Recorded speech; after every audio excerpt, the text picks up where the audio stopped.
Emancipation Day. You want to Yes. talk about the history of July the 1st, 1863, I think it was. Okay. Okay.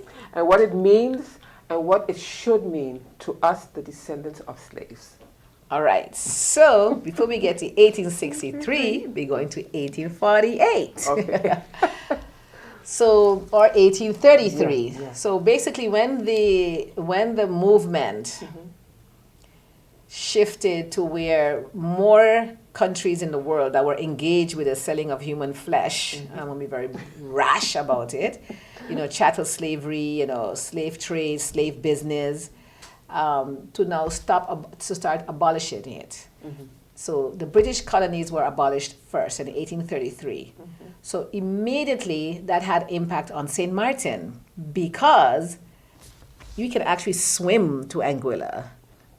And if people were running away before, so that's the whole thing. I like to say that St. Martiners were always proactive in their liberation struggle. So they were active. I had some dates that went back as 1832, 1828. So there was all these days that were just rife with activities of running away, trying to escape and all sorts of things. So in 1833, that was the first layer. The British colonies, Anguilla being our closest neighbor, they abolished slavery. So already there was one sentence where I read, there was a boat coming from Demerara. Now in my head, I kind of geographically know that Demerara is Guyana, but still I think, no, there must be a closer place. But no, there were people coming as far as Guyana, Demerara, to pick up people that were running away to the French side, in Grand Cas and then get him to Anguilla and whatever. So there was a vibrant, if I tell you, very highly active climate of escape happening throughout the enslavement period. Trust me, there was. So 1833, that's the first kickoff where people were trying to run away. I mean, there were boats that were ending up in St. Kitts, and there was a law that said if you catch somebody, return them to St. Martin. And usually the response was no, we don't return them. We don't return escape and slaves. Sometimes yes, sometimes no. Then, those that got to St. Bart's were returned. So there was that intense climate. Right. Then came 1848, when the French Republic, I think at that time, no, they were still going through their own wars. So when the French abolished the slavery, so the news lands in French territories, so let's say Guadeloupe, I think in May 27th, but it lands on St. Martin on May 28th. May 29th, Coal Bay, Diamond Estate, run for freedom. The 26 enslaved men and women now, they run across the border, which caused an upheaval on the Dutch side. By June 2nd, a letter is written by the burghers, the slave owners, in utter chaos, beseeching His Royal Majesty to intervene and abolish slavery on St. Martin because no one is working. People are all running across to the French side, And so eventually, it took them 15 years to essay 1863 as the official abolition day. However, between May 29th, 1848, and July 1st, 1863, there was a lot going on Sweet St. Martin land. They brought in extra policing to protect the borders because to stop Anguillan people from coming over because they don't like vreemdelingen and it's causing too much upheavals. There was all this stuff. St. Martin was rife with drama. At this point, I need to make a movie because there was so much things happening. And then when that happened, it also triggered a revolution in Statia that they still celebrate today because what happened in St. Martin, look, you can see Statia. Exactly. You understand? So then they had their own trigger of a uprising with the enslaved community. So basically, the most important to know thing for me is that St. Martin's, Sabin Station, we were very proactive in trying to reclaim our freedom taken from us. You understand?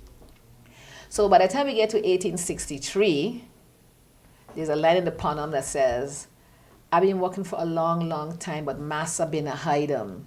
So the people knew emancipation was coming, and they're like, there's a letter that says, no, we're not lying to you. Emancipation is not. Why would I lie to you? But the song says, the massa been a hide 'em. And they also said walk free, done, which means free labor is over. And that was done in as early as 1848. So people were being paid on St. Martin. Even people working in the Foga, the salt factory, they were being paid, both enslaved and free man, to work side by side. So 1863, and I like to divide the story in freedom given or freedom reclaimed. I like to opt for the side of freedom reclaimed. Okay. And to me, that's more powerful than waiting for this piece of document that says, I give you, and then there was a whole 10 years of apprenticeship period to see if you can learn how to be free. Right. I mean, you can survive. Yes.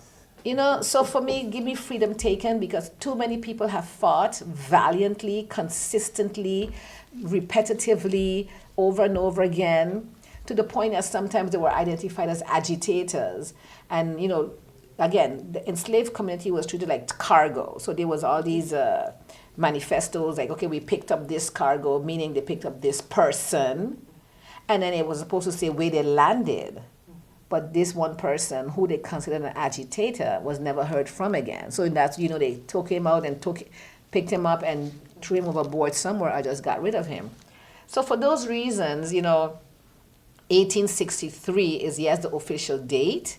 It is an official holiday in St. Martin. But I like to remind people, 1863 did not happen in isolation. It happened with what was triggering the Caribbean. And then recently, in preparation for this year's emancipation, I'm working with a lot of Guadeloupeans. They had their freedom as early as 1802. But then apparently, Bonaparte came back and reinstated slavery for another 40 years. And then the drama of the subversiveness, the strategizing for Africans in the Caribbean to reclaim their freedom is really intense. And in working with this preparation, working with the Guadeloupe Drama Association, and I think his name is Sammy Alexis, a really powerful young man, you know, I'm learning so much. I'm like, oh my God, we have to connect these stories, because people always tend to tell me, but why you always dealing with slavery? We finished with that already. I ain't dealing with slavery. I'm dealing with the fight for freedom, which is very different. And it's like any war that's happening right now, any war in the world that people being oppressed, the oppressor is fighting to reclaim their sovereignty over themselves. So it's no different from 1833 to what's happening in 2025 with any country that's now trying to impose their will on somebody else. Ms. Reyes, this year's celebrations, is it going to be maybe a little different, or is the start of something bigger? Talk to us about that. Well, so here's the backstory. In 2010, there was a road work being done on what is known as the Zoutsteeg, which runs between Kanakita Street and Back Street. There, they discovered 3 skeletal remains. So Dr. J. Havisser was brought in, and after doing what archaeologists do, and taking it a step further, they did testing, DNA testing, and isotope and Strongton testing, which is a name I have to memorize well. They discovered that the 3 individuals that were lying on Zoutsteeg actually landed on St. Martin, well, brought to St. Martin as enslaved men and women. There were 2 men and 1 woman. And they landed here in the year, between the year 1660 and 1680, which makes them first generation enslaved people coming to St. Martin. So they're not descendants of St. Martin's born here.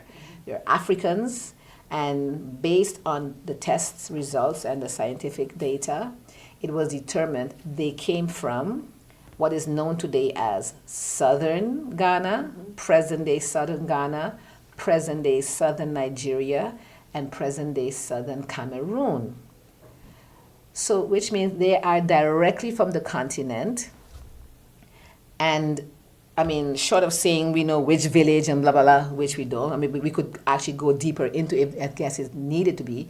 So it creates a whole new chapter in the enslavement history, the Dutch Kingdom enslavement history era on St. Martin, where for many years I would people say, slavery in St. Martin didn't happen, it wasn't so bad. It was this very, very ambiguous notion about what the enslavement history was across the board. Some know it more than others. But generally now with this fact, we can say, fact 1, 1660, Africans were brought here. Here's the name of the boat. They were brought here. These people died here based on the following scientific evidence. So that creates a whole new situation for us, the Department of Culture. How are we going to tell this story? What's amazing to me is that we all grew up walking on Zuilsteeg, running across it. Hundreds of people would walk out of the Anglican church, walk down that little alley. Numerous people would walk the Chamber of Commerce. So Zuilsteeg has been very alive. And none of us knew that for 350 years, there were 3 Africans laying right at the soles of our feet. So for that purpose, this year, the Emancipation, the theme is called Remember Them, the African Continuum. You know, remembering the sons and daughters of Africa. So this year, with the collaboration of a group from the French called Swalika, Mr. Samedi Alexis, Art Saves Lives, we're going to be doing a whole African presentation honoring these skeletal remains of these 3 individuals and giving them more presence in our lives. So the ceremony begins at 6:30 in the morning with a parade called Conscious Mass, which is drawing from a Guadeloupe mass called Mass Matin, where they honor First Nations African that have landed in the Caribbean, but not only that, they also acknowledge the first, the first inhabitants of the Caribbean, the First Nations people, the Kalinagos, the Tainos, the Amerindians, and I don't like the word Amerindians because even the word Indian is not correct. You know, so the ceremony begins with a parade, and this parade we're going to cover our skins in black molasses. There's a whole ritual that happens. There's a blessing of the drum. There's a blessing of everybody parading. There's a blessing to clear the road. So we will march from the John Lamony Center up Walter Nisbet Road to the police station, make a right, make a left, go to Kanakita Street, and walk straight to the Chamber of Commerce. There will be a special ceremony on the site of where the 3 skeletal remains were found.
Are you SXM insured? Do you have a valid medical insurance status? SXM is cardless. Request your My SXM account today and enter the virtual office of SXM. Go to sxv.sx and sign up now. SXM, yeah. Your social health insurances. 24/7 TV programming on www.stmartinmediacenter.com, SXM Daily News, PBS NewsHour, Now You Know, com programs, documentary, entertainment, sports events, Saturday children's hours, religion programs, and movies. Click on SXM TV broadcast to see your favorite programs.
think, in keeping regarding the YVO.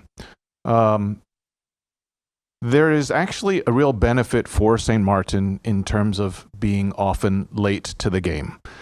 By being late, you have the benefit of being able to see what your colleagues on other islands have done, what's worked, and what hasn't worked. So you can learn from those lessons. So a couple of questions. We've spoken over the past couple of months about outdated legislation, the slow bureaucratic process. In many senses, the other islands are further ahead than St. Martin. Have you talked about copying their legislation to have a faster track here to updating our legislation regarding, for example, controls, fines, collection systems, things like that? Yes. So actually, I had those conversations with the Minister of Justice of Curacao, because he was there for the past 3 years and now there again, and was able to draft a lot of legislation during his time. And he said he did that with consultants. But we discussed with him if those consultants would be willing to work with us, or if vice versa, we could make use of the work product of Curacao's. And it's also a lot of the discussions that we're having within that YVO format as well, I was just before I left at, there was that No Mas No More conference to do with violence against women and children. And I spoke to that work group as well. And I said, look, if we're doing a gap analysis in all these different islands, at the same time, our systems are not that different. I think it's much more efficient and cost effective if you have a piece of legislation that's a foundation. And then from there, of course, you can apply that to the local context or make any contextual changes for that island that you want to make. But at least the bulk of the work is already there, and all the islands can piggyback off of that instead of doing separate trajectories on each island. So there was openness to look into that. And of course, I'm waiting for a follow-up from my colleague, Minister of Justice in Curaçao, to see what we can learn from them. But for example, one of the things that we were looking at, but again, it's a matter of resources and having to set priorities, was Curaçao just did a lot in terms of animal legislation when it comes to abuse against animals and things like that. There was a law that passed within Parliament there, so we requested those documents to have a look, to see, okay, can we modify this somewhat, or can we take over a large part of it? So we are looking and seeing what the other islands are doing, and then of course using these platforms to leverage getting those documents and being able to learn from that. I certainly don't believe in reinventing the wheel constantly. And one of the points that when I mentioned earlier was that the homicide rate, if you look at the data for Aruba and Curaçao, it's far, far, far lower than St. Martin. So one of the things I asked my colleague Minister of Aruba is, what are you doing that's making it that you're so much more effective? So we are now planning within the next half year, moving up to the next YVO, to look at how we can start to maybe evaluate, because even, from the Aruba perspective, they were like, yeah, now that you mention it, we did a lot of different things in the past 15 years as a country, Aruba, speaking of Aruba. He was like, but we haven't done an evaluation of what was effective and what wasn't. And of course, so they're willing to do that and sit at the table with us and see how we can learn from them. Because if it's one thing, I think we have to be honest about the scale of St. Martin, and that it's really difficult, especially within the Ministry of Justice, to do a lot of things on our own. And I think that we need to use these partnerships and leverage these partnerships to gain as much as we can to help the island and to learn from that. What is the status of the container cells at the prison that were donated by the Netherlands and coming from Bonaire to St. Martin several years ago?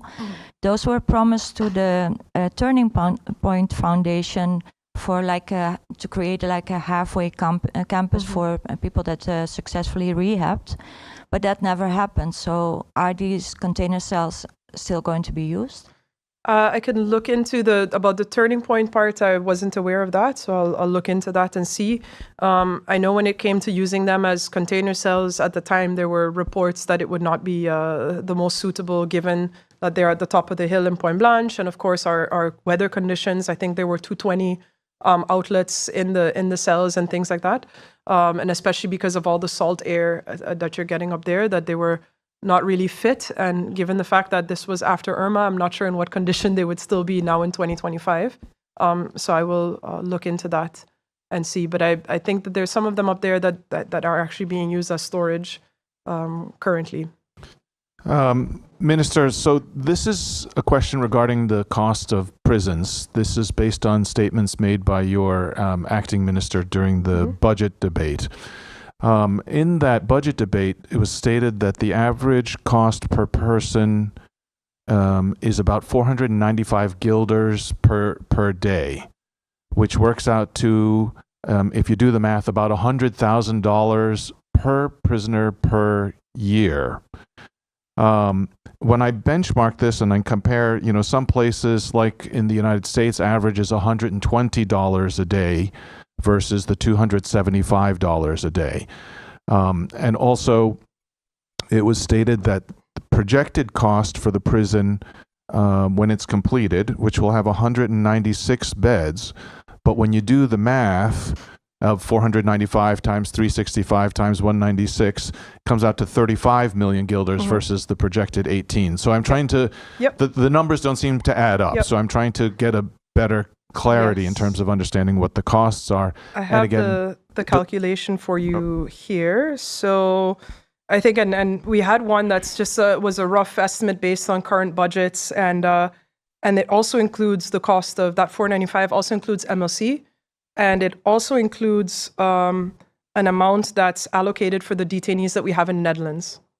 So that's an extra 3 million guilders. So we took the budget of 2025 for the prison, which is roughly 15.5 million guilders, and then all of those different costs were added to that. So if at a rate of 80 inmates, it's actually the daily cost comes out to 531 guilders. But if it's 86, which is our max capacity, then you come down to 495 approximately. But again, it's not only Point Blanche, it's Miss Lally Center, and it's also 3 million guilders that's budgeted for the detainees that we have in the Netherlands, because that's costing us a bit over €1 million a year to keep them housed over there. So that math comes into there. We had shared this as an annex with Parliament, this calculation and what it was based on, and it was just meant to be a rough calculation, wasn't perfect.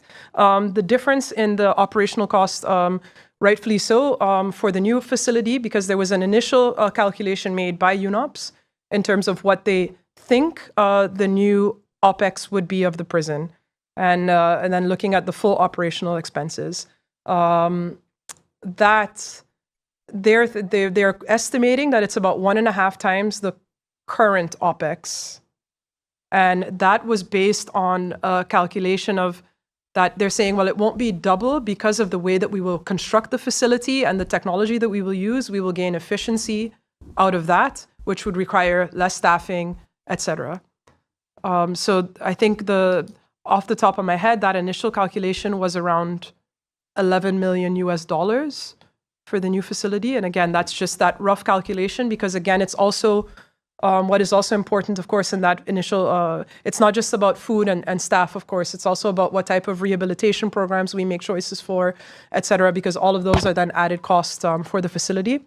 But the rough calculation right now is between 11 to 12 million US dollars at the 196 capacity. Okay. But again, those are based on, as you know, with many of these calculations, based on assumptions. But these costs are also based on, again, in the statement, you're supposed to have 48 full-time prison guards. You only have 22. Miss Lally, you're supposed to have 18. You only have 10. So you're on a much less quantity of staff than you're supposed to have. And correct. And then, but I would say, keep in mind that we also, and I need to check if the numbers there were probably active staff, because we also, of course, have individuals who are on long-term sick leave, who are partially on sick leave, who can no longer work in the prison, but they remain on the payroll and are pushing that budget. So they're still part of that 15.5, or others that are working at other departments. And so the second part of the question was, have you benchmarked your costs against, for example, Aruba, Bonaire, and Curaçao? When I was in Aruba, they told me they were also around 400 guilders a day or something like that for 300 and something.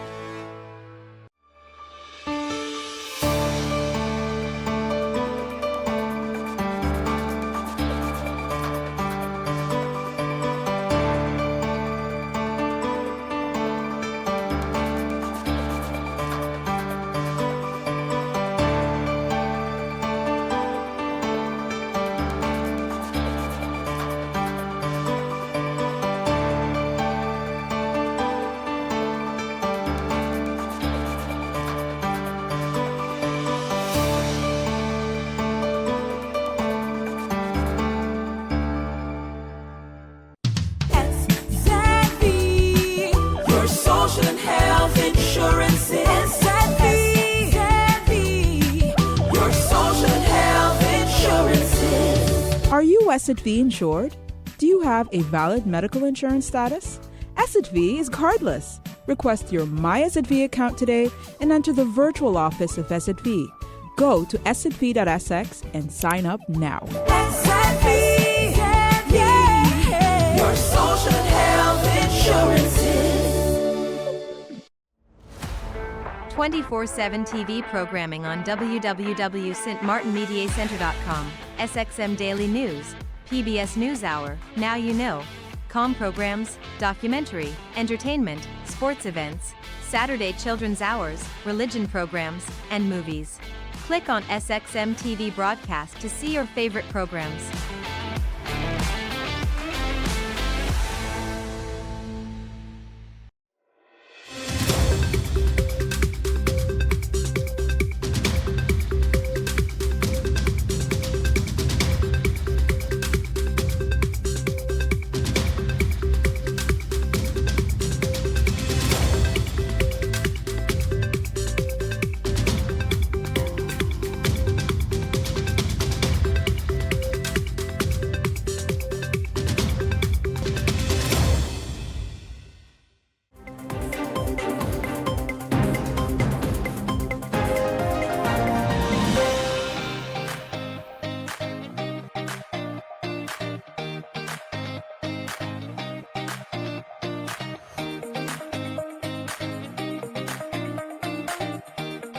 Let's have a real conversation. Sure. I mean, we talk about a lot of things, right? And it's not easy to talk about certain personal stuff. Now, I know you have quite an interesting story, you know, with your health journey. And I ain't gonna lie, I used to look up to you. Especially when you were in Holland still. And your videos, your pictures, I ain't gonna lie, I was like, shoot, I want my arms to look like myself. But things change, things happen. But how did you start on that journey? Well, the journey began for me when I was around the age of 16. Well, a little bit earlier than that, because there was a point in time in my young life, I was an obese kid, and it was very challenging. And you know, going to school, some of your peers would bully you because, you know, they would call you names because of your size and so on and so forth. Yeah. And I didn't like that. And I've always been the type of person to always reflect on things and to identify what I like or do not like. Yeah. And I really hated the fact that I was obese and decided I have to make a change. Yeah. But what really made a change is that I went to a clinic one day, and the house doctor said to me, if I continue in this trajectory, by the age of 19, I will get a heart attack, or I could die, basically. What about yourself? I also remember that you was also chubby in high school. So Yeah. In high school, I was always above, kind of average, but then chubby kid. But I must say my health took a downward turn. I went away to school. I went through a bout of depression because at the time I also just got married and then ended up in a year and a half long distance relationship in school, away in Florida, wife back home on the island, and you know, we had a business, we had so much going on. So it was, you know, this is that back and forth. And then my way of ignoring it was drowning myself in work, taking on extra activities at school. So then by the time you reach home, order Domino's or whatever convenient fast food there is, and then you just eat, you know, eat to disregard, you know, the real feeling. But that led to an impact, which led me to the hospital when I came back to Martin. Because I found out that I had pre-diabetic symptoms, and it was the night that I was admitted to the hospital, my sugar level was so high that it couldn't even read on a meter. And that's the type of reading that puts you in coma, loss of sight, nerve damage, that bad. But by the grace of God, you know, I am here, and that healthcare alone, I'll be real with you, the fact that they charge you for water in the hospital, that alone was like, nah, I can't afford to go back there. Hi, I'm Ralph Quintal, an author, journalist, and someone who's literally spoken to hundreds of persons on this island. However, today, I have a message just for our men, and that message is simple. Talk about your health. Don't be afraid to be open. I'm Ralph Quintal, talking to you man to man.